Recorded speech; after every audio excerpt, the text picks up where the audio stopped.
So to help the students with the homework, I'm going to go over a few examples of what is actually on the homework tonight.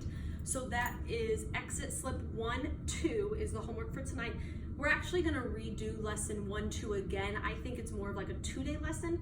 So I want to show you how to kind of work on the homework. So the first part says write in standard form. So that would be if you had this number, I don't want to keep using the same numbers.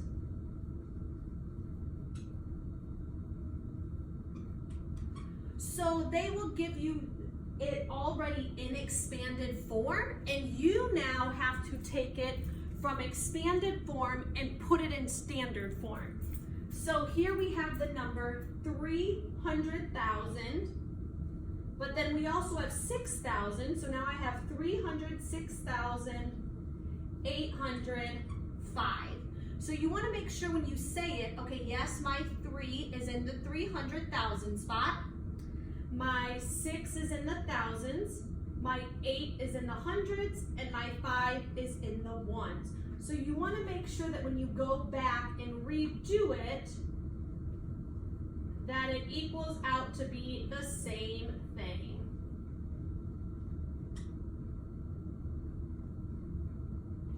So this one, I'll just do 3 here, and these are very drastically apart. So we have 3,020,000 and then 70. So once again, you want to go through each one. So my 3 is in the millions, just like it is here. My 2 is in the 10,000s, just like it is here. And my 7 is in the tens, just like it is here. So the first ones on your homework are just simply to take it from expanded form and put it in standard form.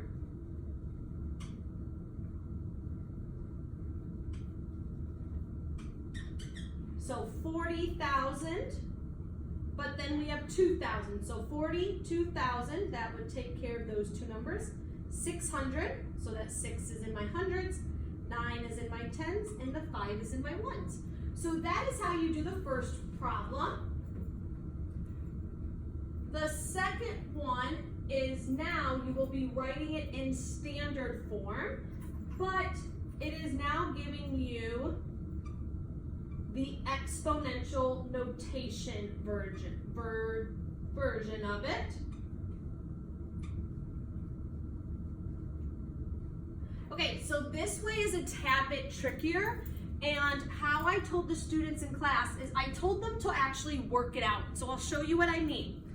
So I said, okay, we know 8 times 1 is 8, and my exponent tells me to add 3 zeros. So this is now the number 8,000. Now here I have 3 times 1 is 3, add 2 zeros. So now I have 8,000 and 3,000. 7 times 1 is 7. My exponent tells me 1 0. So now I have my 3 numbers that I'm adding. So 8,370. And I can double check. So my 8 is in the thousands, but also look, there are 3 digits behind it, just like how my exponent is 3. Now here I have 300. Yes, this is in my hundreds, and look, there's 2 digits after the 3. I have a 2 there. And then 70, yes, my 7 is in my tens, and look, there's 1 number after the 7, just like there's a 1 up there. So my advice is to actually take each one, do it separately, and then bring it together. So I'll do a few more of those.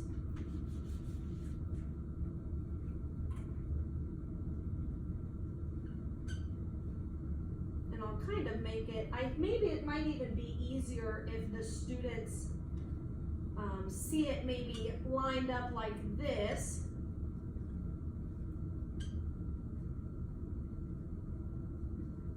And I'm going to put a 10 to the 0 power. Okay, so 7 times 10 to the 4th. 7 times 1 is 7, 4 zeros. So that is the number 70,000. Now you have 2 times 10 to the 2nd. Well, 2 times 1 is 2, bring along with you 2 zeros. So now you have a 200. 3 times 1 is 3. My exponent tells me 1 0. Now this one might be tricky. 8 times 1 is 8, but look, the exponential notation is a 0, which means it's just an 8.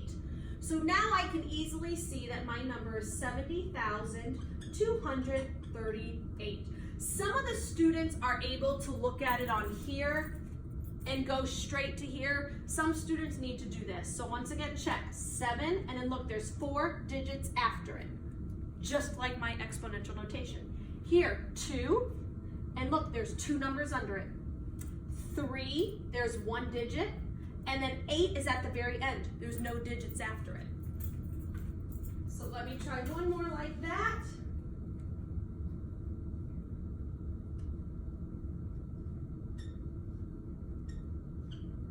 And if your student wants to rewrite it up and down how I had it before, if that's easier for them, they are more than welcome to use a scratch piece of paper and do that.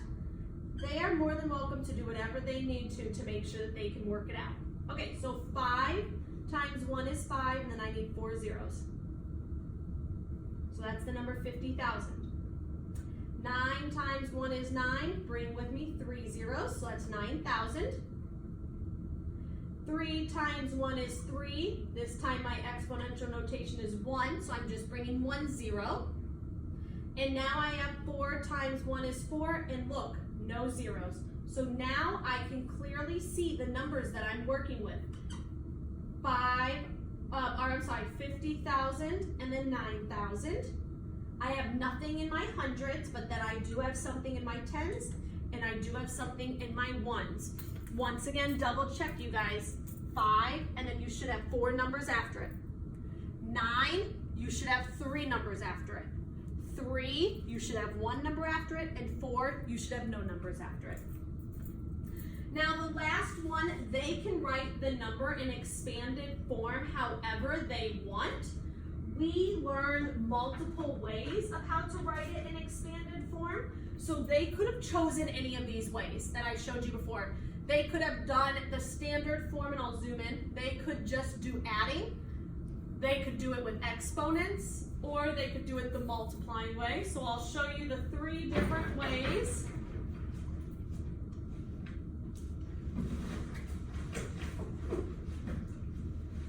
So we can have 80,000 plus 5,000 plus 200 plus 30 plus 4. So here we have 80,000, we have 5,000, we have 200, we have 30, and then we have 4. So that's one way, that's the most basic way.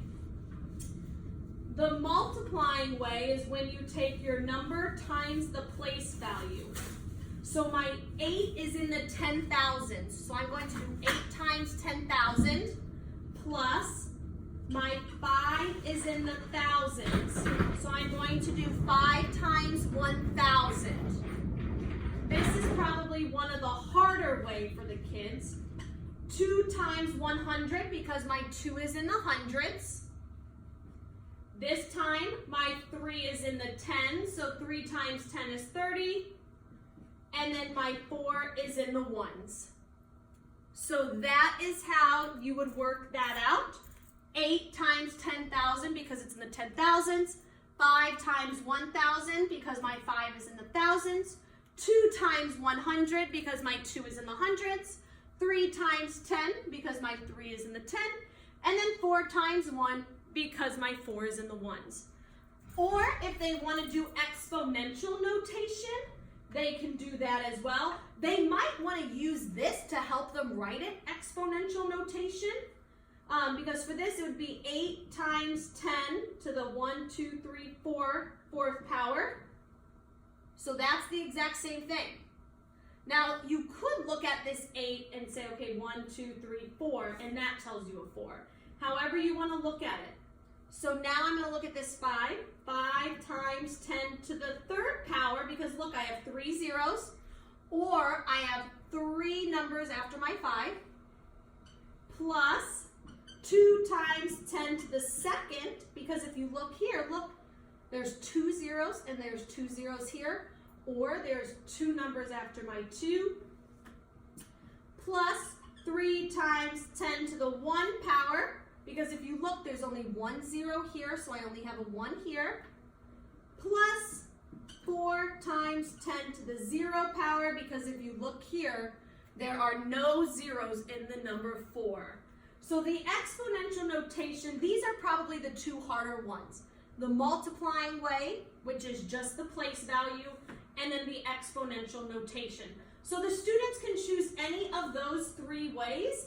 I will go over those 3 ways one more time. I'm actually going to do it on paper, just since it's kind of hard to see it on there, since it does get a little bit lengthy.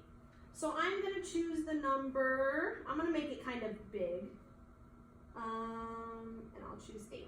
Okay, so the first way would be just to write it out. If they want to skip the 0, they can. If they want to add the 0, it doesn't matter. It doesn't bother me if they skip it or add it. So all I am doing here is taking each number apart. Now the multiplying way, so I would do 7 times 100,000 because my 7 is in the 100,000s. I'm going to skip the 0 and I'm going to go to my 5. My 5 is in the thousands.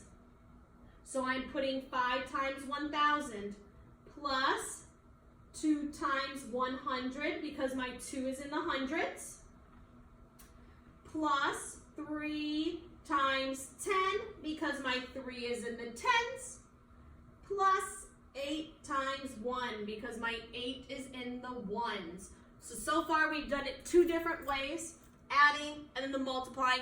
I'm now going to show you the exponential notation.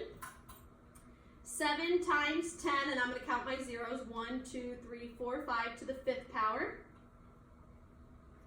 plus 5 times 10 to the 3rd, because I have 1, 2, 3, I have to the 3rd power there, plus 2 times 10 to the 2nd power, because I have 2 zeros here.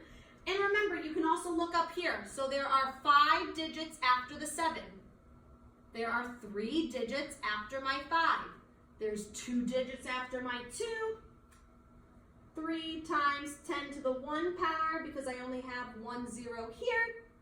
Or there's only 1 number after it, plus 8 times 10 to the 0 power, because there's no number after it, and there's no 0 here. So these are the 3 different ways that they can expand on their last homework. So this is their only homework today.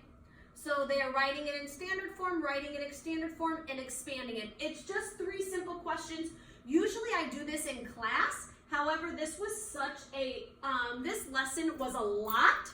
So I felt like, you know what, I'm going to teach it today. We're going to just do a few questions for homework just so I can kind of see where we're at. And I'm actually going to reteach it again tomorrow so I can really make sure that we all understand it before moving on. So hopefully that helped you out.